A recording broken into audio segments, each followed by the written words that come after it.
من الشیطان الرجیم بسم اللہ الرحمن الرحیم صلی اللہ علی حبیبہ محمد و آلہ وسلم۔ جی ڈاکٹر صاحب، آج کس موضوع پہ بات ہو؟ ملک صاحب، میرا آج آپ سے ایک بڑا اہم سوال ہے کہ حضرت خضر علیہ السلام اور حضرت موسیٰ علیہ السلام کے متعلق جو ایک دلچسپ واقعہ لوگ سناتے ہیں، اس کے بارے میں قرآن و حدیث کے روح سے ہمیں آج بتائیں کہ یہ واقعہ کیا ہے۔ سورۃ الکہف مکی، یا یہ مکی صورت ہے ڈاکٹر صاحب، حضرت خضر علیہ السلام اور حضرت موسیٰ علیہ السلام کا جو واقعہ۔ آئیے کتاب رحمت سورۃ کہف اٹھاتے ہیں۔ اللہ تعالیٰ نے ایک واقعہ بیان کیا ہے حضرت موسیٰ علیہ السلام اور حضرت خضر علیہ السلام کا۔ حضرت موسیٰ علیہ السلام جب عزم مصمم کر چلے تو اللہ تعالیٰ نے فرماتے ہیں کہ ہم نے جو حضرت موسیٰ علیہ السلام کو جس بندے کی نشانی بتائی تھی اسے ملے، اس نے سفید چادر اٹھ رکھی تھی۔ حضرت خضر علیہ السلام وہاں لیٹے ہوئے تھے، جا کر ان کے پاس کھڑے ہو گئے اور کہا میں آپ کے پاس اس لیے آیا ہوں، اللہ نے جو آپ کو خصوصی علم عطا کیے ہے میں ان کو سیکھنے کی غرض سے آیا ہوں۔ فرمایا کہ تم میرے ساتھ صبر نہیں کرو گے، معاملہ مشکل ہے، سفر دشوار ہے، منزل کٹھن ہے، میرے معاملات ایسے ہیں، تم اعتراض کرو گے اس کے بغیر تم رہ نہیں سکتے۔ حضرت موسیٰ علیہ السلام نے کہا کہ اگر اللہ نے چاہا تو میں صبر کروں گا اور آپ کے کسی بات پہ میں اعتراض نہیں کروں گا۔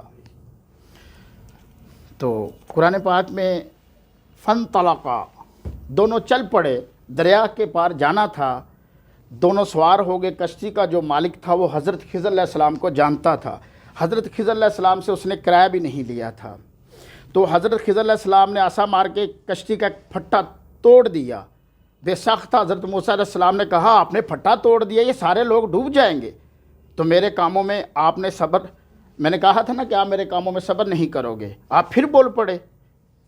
حضرت موسیٰ علیہ السلام نے کہا کہ بھول ہو گئی تھی۔ پھر دونوں چل پڑے، بچے کھیل رہے تھے، ان میں خوبصورت لڑکا بھی کھیل رہا تھا۔ حضرت خضر علیہ السلام نے اس خوبصورت لڑکے کی گردن مروڑ دی اور اسے قتل کر دیا۔ صاحب شریعت ہے حضرت موسیٰ علیہ السلام، پھر بول پڑے اور کہا کہ ایک جان کو بغیر کسی جان کے قتل کر دیا، اس نے آپ کا قید بگاڑا تھا، میں نے کہا تھا نا کہ تم میرے ساتھ صبر نہیں کرو گے۔ تو موسیٰ علیہ السلام نے کہا کہ ایک موقع اور دو، اگر ان میں کوئی بھی اعتراض کروں تو مجھے اپنی صحبت میں نہ رکھیے گا۔ پھر دونوں چل پڑے، یہاں تک کہ ایک بستی آئی۔ تو حضرت موسیٰ علیہ السلام اور حضرت خضر علیہ السلام نے بستی والوں کو کہا کہ ہمیں کھانا کھلاؤ۔ انہوں نے کہا کہ ہم نے تو آپ کو بلایا نہیں تھا، اس لیے آپ اپنے کھانے کا خود ہی بندوبست کرو۔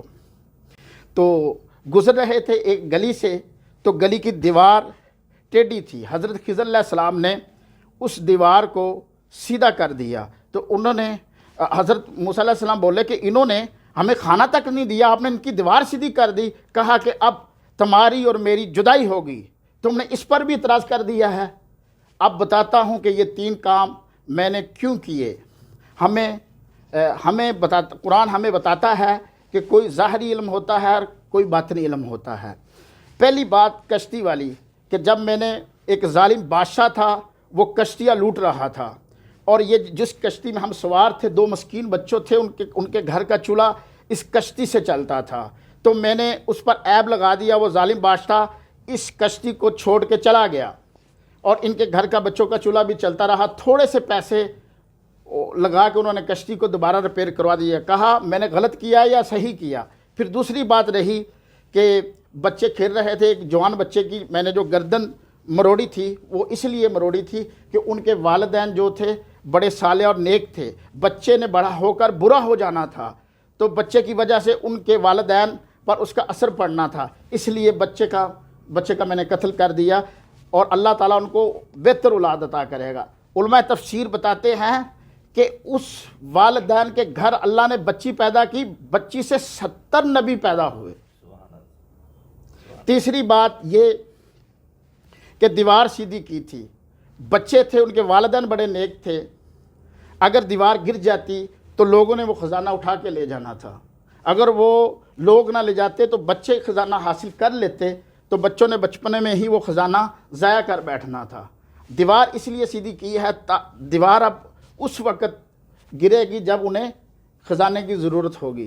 بتایا کہ یہ کام تین صحیح کیے تھے یا غلط کیے تھے۔ ڈاکٹر صاحب اس میں جو بات سمجھ میں آتی ہے نا، وہ میں نے تو اس میں یہ چیز دیکھی ہے کہ والدین نیک ہو تو اولاد پر اثر ہوتا ہے. ان کے والدین نیک تھے تو بچوں کی رکھوالی حضرت خضر علیہ السلام نے ان کے خزانے کی ایسے کی. اللہ تعالی ہمیں قرآن پڑھنے کی اور سمجھنے کی توفیق عطا فرمائے. بہت شکریہ.